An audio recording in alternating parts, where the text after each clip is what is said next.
Hello, જાગૃત અવાજમાં તમારું સ્વાગત છે. મારું નામ છે ચિંતન અખાણી. કેમ છો બધા? હવે અમે લોકો બધા પેરેન્ટ્સને અને સ્ટુડન્ટ્સને એવરીડે મળીએ છીએ. રોજે 25-30 પેરેન્ટ્સ અને સ્ટુડન્ટ્સ અમને લોકોને મળવા આવે છે. જો તમારે બી અમારી સાથે પર્સનલી મળવું હોય, ફ્રી ઓફ કોસ્ટ છે, આપણે કોઈ ચાર્જ લેતા નથી અને આપણે આખી એડમિશન ફાઇલ બનાવીએ છીએ. ડિસ્ક્રિપ્શન બોક્સમાં બેટા વોટ્સએપ ગ્રુપની લિંક છે, એમાં જોડી જજો. એકવાર જોડાઈ ગયા હોય તો બીજી વાર જોડાવાની જરૂર નથી. અને આ સન્ડે આપણે એક વેબિનાર પર ઝૂમ પર કરવાના છીએ.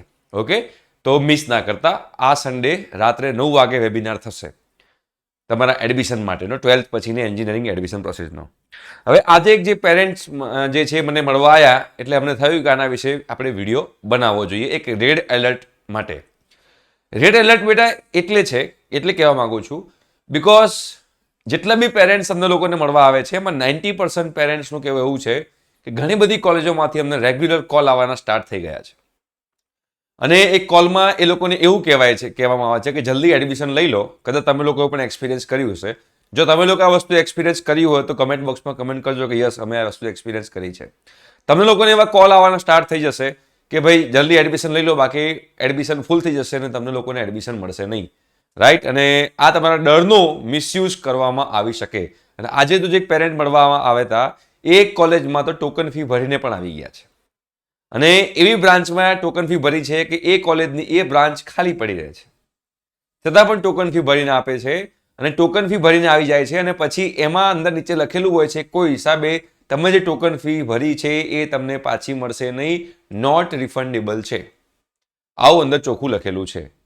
તો તમારો આ જે ડર જે છે એ ડરનો ઉપયોગ કરવામાં આવી રહ્યો છે. દરેક સ્ટુડન્ટ્સને અને પેરેન્ટ્સને મારી નમ્ર વિનંતી છે, એક વસ્તુ ધ્યાનમાં રાખજો કે જે કોલેજ તમને એડમિશન માટે કોલ કરતી હોય એ કોલેજમાં તમને લોકોને એડમિશન આરામથી મળી જશે. અત્યાર નહીં તો પછી એડમિશન મળવાનું જ છે. બિકોઝ તમે વિચારો, ક્યારેક કોઈ દિવસ નિર્માએ તમને કોલ કર્યો? કોઈ દિવસ ધીરુભાઈ અંબાણીમાંથી કોલ આવ્યો?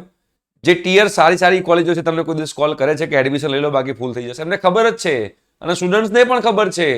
તો તમે લોકો બિલકુલ ટેન્શન ના કરશો. ઇવન મેઇન તો જે લોકોના પર્સન્ટાઇલ એવરેજ છે, બિલો એવરેજ છે કે ઓછા છે, એ લોકો આવવાના ચાન્સીસ છે.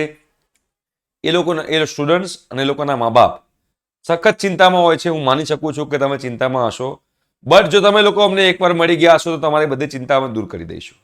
બરોબર છે? કોઈ પણ વિદ્યાર્થી, કોઈ પણ સ્ટુડન્ટ જે છે એ એડમિશનથી વંચિત રહેવાનું નથી.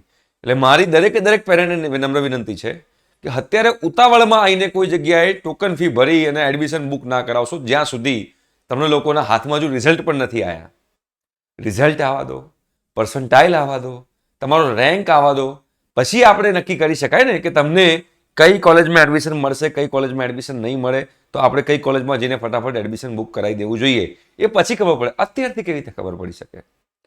મહેરબાની કરીને આ બધી વસ્તુઓ નથી, તમે દૂર રહો અને બિલકુલ ચિંતા ના કરશો. ગમે એટલા કોલ આવે, આજુબાજુમાં તમારા પેરેન્ટ્સ, તમારા આજુબાજુના નેબર્સ, તમારા રિલેટિવ્સ, સગા સંબંધી, ફ્રેન્ડ્સ ગમે એટલું કે બિલકુલ ચિંતા ના કરશો. તમને લોકોને સારી કોલેજ, સારી બ્રાન્ચ મળશે જ.